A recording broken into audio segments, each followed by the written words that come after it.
کسی کا نسب ہے، ایک شرافت، افضلیت، خاندان، حسب، نسب بھی دیکھا جاتا ہے،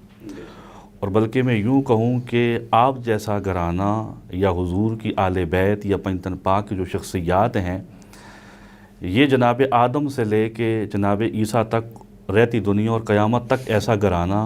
یا ایسی شخصیات نہیں ہوں گی۔ وہ تو دیکھیں نبی پاک صلی اللہ علیہ وسلم کی اپنی حدیث موجود ہے کہ جس میں سرکار نے فرمایا کہ جب اللہ رب العزت نے انتخاب فرمایا تو پوری انسانیت میں سے جو قبائل ہیں ان میں سے بنو ہاشم کا انتخاب رب کائنات فرما کر اس خاندان کو اللہ رب العزت نے فضیلت عطا فرمائی، اور اس خاندان میں آ گیا کہ جو 5 شخصیات ہیں، اور ان میں سے امام حسین یا آپ کی والدہ سیدہ خاتون جنت یا جناب مولا علی المرتضیٰ شیر خدا امام حسن مجتبیٰ، یہ وہ شخصیات ہیں جن کی طہارتیں، کامل طہارتوں کو اللہ نے قرآن میں بیان کیا ہے، جن کی مودت کو فرض کر دیا ہے، اور یہ وہ شخصیات جن کے لیے روزانہ کروڑوں مسلمان نمازوں میں جن پہ درود پڑھتے ہیں، اور جن کی محبت کو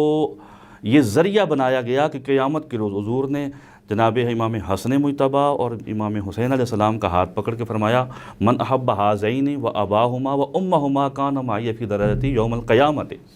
یعنی ان حضرات کی محبت قیامت کے روز حضور کا قرب عطا کرے گی۔ اور ایک روایت یہ ہے کہ حضور نے فرمایا میری جو آل بیت ہے یہ جسم میں سر کی مانند اور سر میں آنکھوں کی مانند ہے،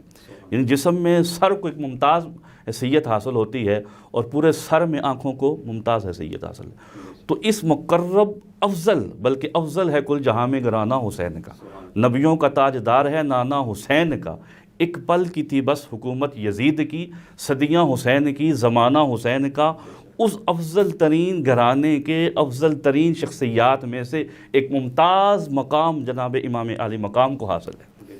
اور حضور سے قرب، حضور کی آغوش نبوت، بلکہ یوں کہوں کہ امام حسین علیہ السلام وہ شخصیت ہیں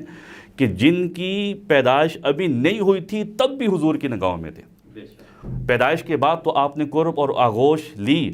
اور پیدائش کے بعد بھی جب آقا علیہ السلام دنیا سے پردہ فرما گئے پھر بھی امام حسین کو نگاہوں میں رکھا۔ وہ کیسے؟ پیدائش سے قبل حضرت ام فضل آپ آقا علیہ السلام کی بارگاہ میں حاضر ہوتی ہیں، پریشان ہیں۔ اللہ کے نبی صلی اللہ علیہ وسلم نے پوچھا آپ کیوں پریشان ہیں؟ تو عرض کرنے لگی کہ میں نے ایک خواب دیکھا ہے، اور خواب یہ دیکھا ہے کہ آپ کے جسم کا ٹکڑا کٹ کے میری گود میں آ جاتا ہے، تو میں اس وجہ سے پریشان ہوں۔ تو نبی مکرم صلی اللہ علیہ وسلم نے فرمایا تم نے خیر دیکھا ہے، اچھا خواب دیکھا ہے، وہ یہ کہ میری شہزادی کے ہاں ایک شہزادہ ہوگا جو تیری گود میں بھی کھیلے گا۔ پیدائش نہیں ہوئی، پہلے سے حضور کی نگاہ امام علی مقام پر ہے، اور جب پیدائش ہو جاتی ہے تو آقا علیہ السلام خود جو ہے آپ کو لعاب دان آپ کے منہ میں ڈالتے ہیں، آپ کے دائیں کان میں اذان فرماتے ہیں، بائیں میں اقامت فرماتے ہیں، پھر آپ کے حقیقے میں 2 بکریاں ذبح کی جاتی ہیں، اور آپ کا نام جب علی المرتضیٰ شیر خدا حرب رکھتے ہیں تو آپ پوچھتے ہیں اس کا نام کیا رکھا شہزادے کا؟ تو جناب مولا علی مرتضیٰ شیر خدا فرماتے ہیں میں نے حرب نام رکھا۔ تو حضور نے فرمایا نہیں، اس کا نام حسین ہے۔ اس سے قبل امام حسن مجتبیٰ کا نام بھی ایسے رکھا گیا، اور یہ جو اسماء ہیں یہ جنتی اسماء میں سے ہیں، بلکہ روایت میں یوں آتا ہے ان اللہ حجب اسم الحسن والحسین حتی سما بہم النبی صلی اللہ علیہ وسلم ابنیہ الحسن والحسین، اللہ نے ان ناموں کو چھپایا ہوا تھا، عہد جاہلیت میں کسی کا نام حسن بھی نہیں تھا، حسین بھی نہیں تھا، یہاں تک کہ اللہ نے اپنے حبیب کے نواسوں کا نام اپنے نبی کے ذریعے حسن اور حسین رکھا۔ اور کیوں علماء فرماتے اس میں بھی ایک بڑا نکتہ ہے، حسن اور حسین میں ایک مشترک نسبت ہوتی ہے، ایک معنی ہوتا ہے پوشیدہ، وہ ہے الحسنہ، اور الحسنہ کا معنی الشہادہ ہے۔ کیوں؟ لِأَنَّا حسنۃ الحواقب، الشہادہ یہ سب سے بہترین، سب سے حسین انجام ہے۔ تو آپ دونوں شہزادوں کے امام حسن مجتبیٰ کو بھی وہ ملا وہ مقام، اور امام حسین علیہ السلام کو بھی، یعنی جن کے اسماء بھی ایک پورے پروٹوکول کے ساتھ، اور آقا علیہ السلام کا پہلے سے نگاہ فرمانا، اور پھر جب آقا علیہ السلام دنیا سے پردہ فرما چکے، کربلا کا واقعہ ہوا، تو اس دن حضرت سلمہ کہتی ہیں کہ میں ام سلمہ کے پاس گئی، آپ کو دیکھا آپ رو رہی ہیں، میں نے پوچھا آپ کو کیا ہوا؟ تو آپ فرماتی ہیں ام سلمہ، یہ ترمذی کی روایت ہے کہ میں نے خواب میں نبی مکرم صلی اللہ علیہ وسلم کو دیکھا، آپ رو رہے تھے،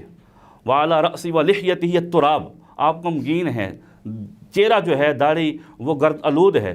تو میں نے پوچھا یا رسول اللہ آپ کیوں غمگین ہیں، کیوں آپ رو رہے ہیں؟ تو آپ نے فرمایا شہید تو قتل الحسین آنفا، میں ابھی مقتل حسین سے آ رہا ہوں۔ یعنی آقا صلی اللہ علیہ وسلم دنیا سے پردہ بھی فرما گئے، پھر بھی دنیا میں اپنے نواسے پہ نگاہ رکھی ہوئی ہے، یہ آپ کو مقام اور مرتبہ حاصل ہے۔ اور پھر صحابہ کرام عرض کرتے ہیں، روایت کرتے ہیں، مستدرک کی روایت ہے اور ترمذی میں بھی ہے یہ روایت، کہ صحابہ کرام آقا علیہ السلام کے ساتھ ایک دعوت پہ تشریف لے گئے، راستے میں کاشانہ جناب علی المرتضیٰ شیر خدا کے باہر امام حسین علیہ السلام کا بالکل بچپنا ہے، آپ راستے میں باہر کھیل رہے ہیں۔ تو آقا علیہ السلام نے جب دیکھا تو اپنے صحابہ سے آگے بڑھ کے والہانہ محبت کے ساتھ انہیں تھام لیا اور ایک آنکھ ان کی ٹھوڑی کے نیچے رکھا اور دوسرا سر کے پیچھے رکھ کے آپ کو ایک بوسہ دیا اور پھر ارشاد فرمایا حسین منی و انا من حسین۔ یہ محبت کے سمندر کی جو ہے بے قرانی ہے، حسین منی و انا من حسین، یعنی میں حسین تو مجھ سے ہے، میں حسین سے ہوں، یہ بہت بڑی بات ہے۔ یعنی محبت کی عشق کا جو ہے نا کوئی گراں ہے اور یہ محبت کی انتہا ہے۔ اور پھر حضور نے فرمایا احب اللہ، اللہ اس سے محبت کرتا ہے، من احب حسیناً، جو حسین سے محبت کرتا ہے، یعنی اللہ محب حسین کو محبوب بنا لیتا ہے۔ اور یہ انا من حسین، ایک روایت اور میں بیان کر دیتا ہوں، حضرت ابو ہریرہ فرماتے ہیں کہ آقا علیہ السلام نے جناب امام حسین کا لعاب دن چوسا، اور ایسے چوسا کما یمتص الرجل التمرۃ، کہ جیسے ایک شخص کھجور کو چوستا ہے۔ وَأَنَا مِنْ حُسَيْنٍ، یعنی یہ تو آقا علیہ السلام کا لعاب دن مل جانا یا کوئی نسبت مل جانا یہ تو بندے کے لیے سعادت ہوتی ہے، لیکن حضور کا کرم فرمانا، لجپالی فرمانا اور امام حسین سے یہ کرم اور محبت اور عقیدت کہ آپ کا لعاب دان چوسنا یا آپ کے ہونٹ مبارک چوسنا، یہ بہت بڑی مقام اور مرتبے کی بات ہے۔